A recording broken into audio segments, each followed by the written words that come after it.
It's been a difficult day for friends and family members of an Albany firefighter who was killed yesterday in the Big Windy fire. Built in the 50s and reconstructed in the late 90s, the Ferry Street Bridge is considered a historical monument for many Eugene citizens. One of the Creswell shooting suspects is behind bars found in Arizona. Shotgun shells and flammable trash litter the ground where ODF thinks the fire may have started on top of Coburg Hill. I'm standing on top of Skinner's Butte, where runners are going to be crossing the finish line tomorrow after completing their trek through town all the way from Spencer's Butte. Now, this is the 40th anniversary of the Butte to Butte run. And now, while they say it's somewhat of an inconvenience, they're excited to see the streets getting a much-needed repair.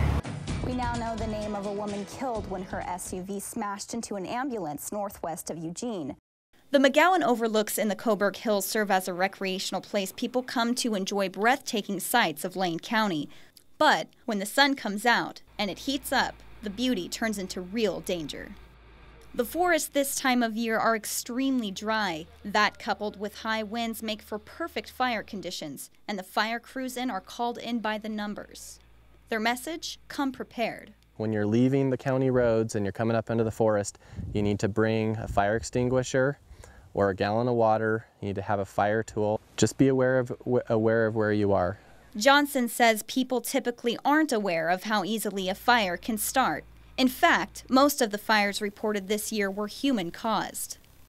We've had fires from fireworks, campfires that haven't been extinguished properly, fires where people have been shooting. And the list goes on and on.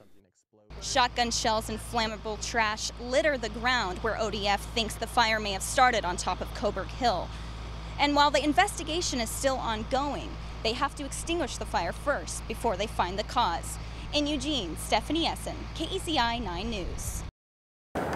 Built in the 50s and reconstructed in the late 90s, the Ferry Street Bridge is considered a historical monument for many Eugene citizens. But what they might not know is that the bridge could collapse at any moment. The bridge is named number 10 on the list of America's most dangerous bridges in an article on Yahoo Travel. It claims that the bridge is fracture critical, meaning that even if one component fails, it runs the risk of partial or full collapse. It estimates the average daily traffic uses upwards of 72,000 vehicles per day. And because the bridge is more than 5 decades old, people are concerned. That is surprising and a little unsettling, I guess. I mean, I would hope that, I guess I just sort of assume that most bridges I'm crossing are sturdy. Despite the safety issues that are brought up in the article, Eugene traffic engineer Tom Larson says that all the critical elements are in good condition and are inspected every 2 years. We haven't gotten the report for this year yet, but the 2011 report said everything's in pretty good shape. Yet the concern is still there, and residents who frequent the bridge have high hopes that it will be updated again soon. I definitely think it's something we should look into and research. I mean, you read a lot of stuff on the internet and Facebook that may or may not be true. There has been some discussion about the city replacing the 50-year-old bridge, but for now the bridge will continue to stand the test of time.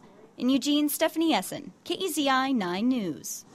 Would you lace my shoe? Anything. Paint your face bright blue? Anything. Catch a kangaroo? Everywhere I'd see. Some of us know him as Dr. Zach Addy from the hit television series Bones. But closer to home, people know him as Eric Milligan, the talented theater boy from Springfield.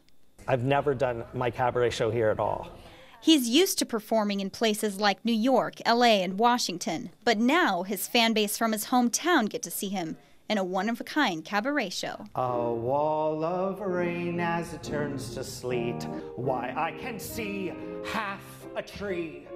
It has this great energy where you can really just talk to the audience like normal people. I don't have like planned, scripted dialogue, a scripted monologue. I just talk to the people. The cabaret show will also be a reunion of sorts between Eric and his theater friends from childhood.